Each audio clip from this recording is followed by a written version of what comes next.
की सुषमा अंधारेने या ठिकाणी ज्या पद्धतीने येऊन उभाटाच्या बहिणी ज्या पद्धतीने येऊन आमचे पालकमंत्री त्यांना बदनाम करण्याचा जो प्रयत्न केला तो खऱ्या अर्थानं तुम्हाला एक सांगतो की अत्यंत काय म्हणता येईल त्याला की घृणास्पद आहे, निंदनीय आहे.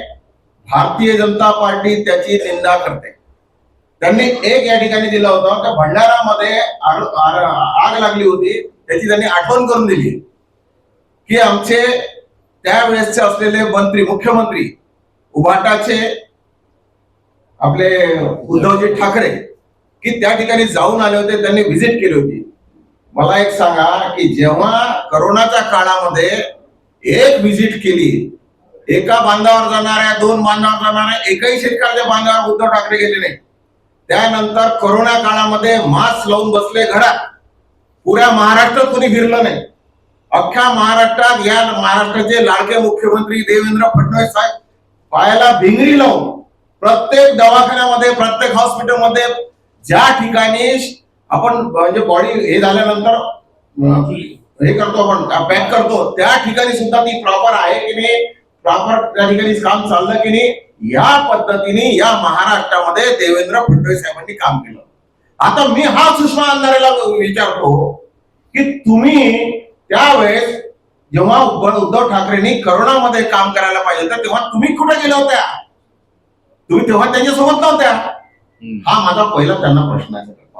या ठिकाणी आग लागली ही की आम्हाला काय चांगलं वाटलं असेल का भारतीय जनता पार्टीच्या कार्यकर्त्याला पदाधिकाऱ्याला आमच्या पालकमंत्र्याला मुख्यमंत्र्याला कुठल्याही भारतीय जनता पार्टी आणि भारतीय जनता पार्टी सोबत करणाऱ्या कुठल्याही मंत्र्याला कधीही चांगलं वाटणार नाही, हे लक्षात घ्या. कारण ते निंदनीय गोष्ट आहे. आग लागणं चुकीचं आहे, कोणी मरणं ही चुकीचं गोष्ट आहे, यात कुठे दुमत नाही. जर तुम्हाला एक सांगतो असं यांना जर वाटत असेल तर या लोकांनी यांच्याकडे महाराष्ट्रामध्ये 36 जिल्हे आहेत आणि महाराष्ट्राचे मुख्यमंत्री कोणालाही आणि अमरावतीचे पालकमंत्री कोणाचंही सक्षमरित्या काम करतात. मी म्हणतो यांनी ऑडिट करावं सगळ्यात महत्त्वाचं यांना जर असं वाटतं ना. आणि प्रत्येक चूक महाराष्ट्रातली आमच्या मुख्यमंत्री देवेंद्रजी फडणवीस साहेब आणि आमचे पालकमंत्री चंद्रशेखर बावनकुळे साहेब यांच्यासोबत आणावी. आम्ही 5 मिनिटात हे दोन्ही व्यक्ती या महाराष्ट्राचे सोडून दाखवतील. आणि राहिला प्रश्न की त्यांनी पालकमंत्री या ठिकाणी आलेले नाही, पालकमंत्री अमरावतीत आलेले नाही. मला एक सांगा, या महाराष्ट्राचा कर्तव्य दक्ष या ठिकाणी प्रकाश आंबेडकर आहेत आरोग्यमंत्री, ते तडकीफळ या ठिकाणी आले, कॅबिनेट सोडून आले. मला एक सांगा, ज्या विभागाचा प्रमुख आहे, मी माझ्याकडे 5 विभाग होते तर मला कुठे काहीतरी झाले, कुठं ब्रिज पडला असेल, कुठं रस्ता खराब झाला असेल तर मी जर पीडब्ल्यूडीचा मंत्री होतो तर मलाच पहिल्यांदा पाठवलं जात होतं की त्या ठिकाणी का तिथं पालकमंत्री थोडी जात होते.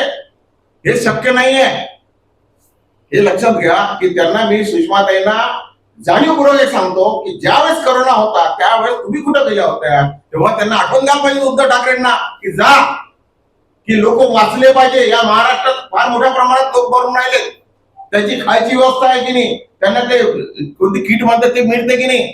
तेव्हा सुषमा अंधारे कुठेच दिसला नाही. आणि अमरावती शहरामध्ये 3 बालके वारली आणि बाकी बालके सिरियस झाली तर आम्ही सिरियस झालो. ते विमानानं आले आणि काय जेवले? बेसन भात भाजी पोळीने जेवले भाऊ, हुरक्यानं रस्से मारत जेवले. आता बाकी नाव नाही घेत मी. मला एक सांगा, किती तुम्ही किती हे संवेदनशील आहे. आम्ही असं नाही, ते कालचे परवाचे विषय आहेत, ते आले की मला एक सांगा ना, कधी आले ते काल आले ना, मला ते खोलात जायचं नाही. मला फक्त एका गोष्टीचं हे आहे, दुःख आहे की तुम्ही कुठे गेले तर करोनामध्ये एवढे लोक मेले का? तुम्ही काय आम्हाला सांगून राहिले, आम्हाला शिकून राहिले, महाराष्ट्राच्या मुख्यमंत्र्यावर बोट ठेवून राहिले. तुम्ही पालकमंत्री, सेकंड मंत्री, आमचे महसूल मंत्री त्यांच्यावर बोट ठेवून राहिले. अरे तुम्ही हे विचार करा की या ठिकाणी कॅबिनेट मंत्री, आरोग्य मंत्री आंबेडकर स्वतः आले, स्वतः त्यांनी चक्कर मारला, स्वतः प्रत्येक गोष्ट पाहिली.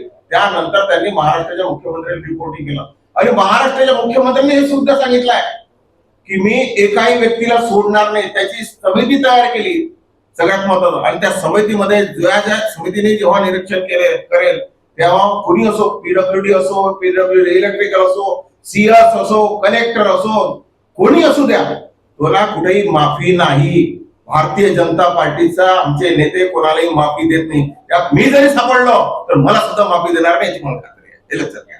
त्यामुळे तुम्हाला एक सांगतो, हे येऊन असं घेरट्या घालणं याला काही उपयोग नाही. काहीतरी काम दाखवावं लागेल, काहीतरी आपल्याला दिसलं पाहिजे. यांच्याकडे 2.5 वर्ष सरकार होती, त्यांनी काय दाखवलं महाराष्ट्राला हा विचार करण्यासारखा प्रश्न आहे महत्वाचा.